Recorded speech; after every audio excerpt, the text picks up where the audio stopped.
L'ancien Premier ministre a fait une mise au point en apparaissant très agacé concernant l'alopécie dont il souffre, et sur son changement d'apparence. Depuis qu'il a quitté la lumière de Matignon pour fonder son propre parti et reprendre sa place de maire du Havre, Édouard Philippe a vu son physique profondément changer.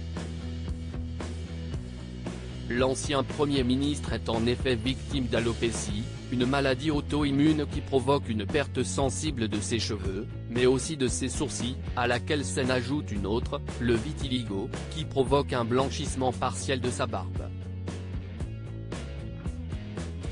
Désormais tout blanc, des cheveux jusqu'au menton, l'homme politique a finalement pris la parole sur le sujet lors d'un grand entretien avec BFM Télévision le 3 février dernier. Mais interrogé à nouveau sur le sujet et sur la même chaîne, il s'est fortement agacé.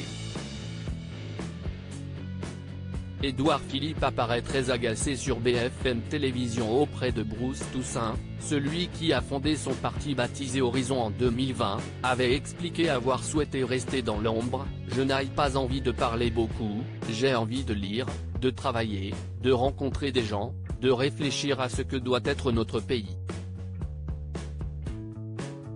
Mais alors qu'on lui prête un désir de présidentielle en 2027, il a sans doute jugé nécessaire de revenir sur le devant de la scène afin de clore les débats sur son changement physique dont il est victime.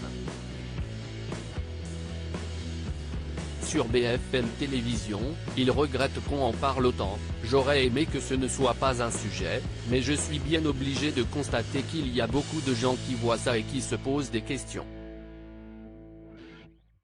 Néanmoins, une fois qu'il s'est expliqué, Édouard Philippe ne veut pas qu'on y revienne, comme l'a constaté amèrement un journaliste de BFM Normandie qui a de nouveau interrogé l'ancien Premier ministre sur ses maladies.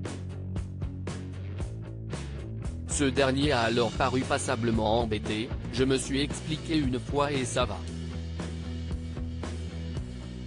Oui, beaucoup de gens l'ont vu, l'interview, et ont trouvé que c'était bien que j'en parle, j'ai eu beaucoup de témoignages de sympathie, et si est très agréable, j'en suis heureux et très reconnaissant, ajoute-t-il. On ne va pas passer la nuit là-dessus, lance Édouard Philippe, mais là encore, comme chez Bruce Toussaint, il souhaite désormais passer à autre chose. « Je l'ai dit une fois parce que je pensais qu'il fallait le faire. On ne va pas passer la nuit là-dessus, et donc maintenant, on va passer à autre chose », lance-t-il. Édouard Philippe projette également en bloc le fait d'avoir libéré la parole sur le sujet, qui touche 70% des hommes entre 30 et 40 ans en moyenne, et qui peut apparaître dans certains cas dès 16 ans. View this post on Instagram, un post shared by BFM TV @BFM TV. À lire aussi Édouard Philippe, son anecdote folle cachée sous une couverture dans une voiture pour rejoindre Emmanuel Macron en secret.